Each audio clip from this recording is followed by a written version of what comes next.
5 طرق ملهمش سادس للتعامل مع الصمت العقابي. الصمت العقابي جزء تالت. خليك هادي وبارد.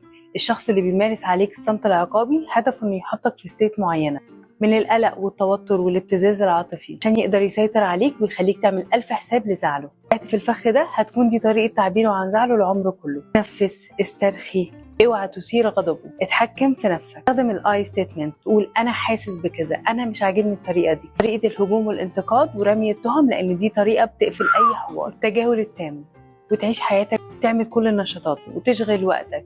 اللي بيمارس الصمت العقابي هدفه ان هو يخليك تبقى اوفرويلم، مفرفر من غيره. كمان انك انت تكون عدواني وتصرخ اقدر اعيش كده، برضو دي حاجه هو عايز يوصلك ليها عشان تطلع انت في الاخر الغلطان. ولو هو متجنب او عنده مشكله في التواصل تقدر تعمل مبادره، عزومه عشاء او دعوه للنقاش بشكل حضاري. كمان تلجأ للمختصين. واخيرا الحزم. الحزم مهم جدا في كل العلاقات. ارسم لنفسك خريطه ووزعها على الناس اللي انت بتتعامل معاهم، فيها حدودك وفيها الطريقه اللي انت بتقبلها والحاجات اللي ما ينفعش يعملوها معاك. خريطه واضحه وكل حاجه، لكن ما فيش مانع نشرح مره واثنين وثلاثه. اكتر من كده نقطع الخريطه وكل واحد يروح لحاله. دي صحتك وسلامتك النفسيه والعاطفيه والجسديه. طيب نستخدم اي طريقه؟ اختار حسب شخصيتك انت وحسب الشخص اللي بيسأل هو مين ويقرب لك ايه وقاسي قد ايه وايه مميزاته التانية وابن مين في مصر.